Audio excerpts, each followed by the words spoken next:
Hi friends, ഇത് കുറച്ചധിക ദിവസമായിട്ടുള്ള video ആണ്. അതായത് എൻ്റെ മോളുടെ ബർത്ത്ഡേ ആണ്. അതായത് നവംബർ 10 വീഡിയോ ആണ്. ഇപ്പോഴാണ് എനിക്ക് ഇടാൻ പറ്റിയത്. ഞാൻ കൊല്ലം വരെ പോയിട്ട് വരുന്ന വഴിയായിരുന്നു. അപ്പോൾ എനിക്ക് തോന്നി അവിടുത്തെ വീഡിയോ ഒക്കെ എടുത്ത് നിങ്ങളെ ഒന്ന് കാണിക്കണം. കാരണം ഞാൻ കടപ്പുറം വഴിയാണ് പോയത്, അതായത് തീരദേശം റോഡ്. അതുവഴി വന്നപ്പോഴാണ് വേറൊരു കാഴ്ച. കുറേ മണലിങ്ങനെ വാരുന്നുണ്ട്. അപ്പോൾ ഇതിനു മുമ്പ് ഞാൻ നിങ്ങളെ കാണിച്ചിട്ടുള്ളതാണിത്. പക്ഷേ എനിക്ക് എന്തോ ഇത് കാണുമ്പോൾ ഭയങ്കര സങ്കടമാണ്. കാരണം പ്രകൃതി നശിപ്പിക്കുന്നു എന്നാണ് എൻ്റെ ഒരു തോട്ട്. കാരണം എനിക്കത് ഭയങ്കര സങ്കടമുള്ള കാര്യം. എനിക്ക് ഭയങ്കര ഇഷ്ടമാണ് നേച്ചറും കായലും കടലും. ഇതൊന്നും നശിപ്പിക്കുന്നത് എനിക്ക് അത്ര ഇഷ്ടമല്ല. പെർമിഷനോടുകൂടി ആയിരിക്കും അവർ ചെയ്യുന്നത്. പക്ഷെ എന്നാലും എനിക്ക് കണ്ടപ്പോൾ ഒരു സങ്കടം. അതിനുശേഷം അവിടെ ഒരു പാലമുണ്ട്. ആ പാലത്തിൻ്റെ പേര് മറന്നുപോയി. അവിടുത്തെ കാഴ്ച അതിമനോഹരമാണ് കേട്ടോ. ഞാൻ എപ്പോൾ പോയാലും ജസ്റ്റ് ഒന്ന് സ്ലോ ചെയ്ത് അപ്പുറം ഇപ്പുറമൊക്കെ ഒന്ന് നോക്കി ആസ്വദിച്ചിട്ടാണ് പോകാറ്.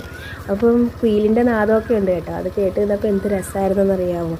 എനിക്ക് വളരെ ഇഷ്ടമാണ് കേട്ടോ ഇങ്ങനെ നേച്ചർ ഭംഗി ആസ്വദിക്കുന്നത്. അതിനുശേഷം വരുന്ന വഴിക്ക് പൊഴിക്കര ദേവീ ക്ഷേത്രത്തിൻ്റെ ആർച്ച് കണ്ടു. അമ്പലം അടച്ചേക്കാൻ ഉച്ചയ്ക്കാണല്ലേ.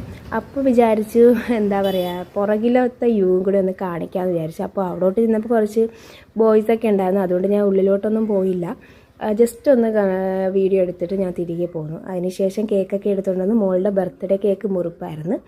അധികം വലിയ സെലിബ്രേഷൻ ആയിട്ടൊന്നും അല്ലായിരുന്നു. ജസ്റ്റ് ഒരു കേക്ക് മാത്രം മുറിച്ചു. അവളുടെ ഒരു ഹാപ്പിനെസ്. എല്ലാ വർഷവും നല്ല രീതിയിലാണ് ആഘോഷിക്കാറ്. ഈ വർഷം എൻ്റെ കയ്യിൽ കുറച്ച് ബഡ്ജറ്റ് കുറവായിരുന്നു. 2 കേക്ക് ഉണ്ടായിരുന്നു. ഒരെണ്ണം ഇവിടെ വെച്ച് മുറിച്ചു, ഒന്ന് കുഞ്ഞമ്മയുടെ വീട്ടിലും കൊണ്ടായി മുറിച്ചത്. അപ്പോൾ അവൾ ഭയങ്കര ഹാപ്പിയായി, ഞങ്ങൾ ഹാപ്പിയായി. എനിക്ക് ഭയങ്കര സന്തോഷമായി. മോക്കൊരു ജോഡി ഡ്രസ്സൊക്കെ എടുത്തു കൊടുത്തു. അങ്ങനെ ഞങ്ങൾ കേക്കൊക്കെ മുറിച്ച് ഹാപ്പി ആയിട്ട് പിരിഞ്ഞു.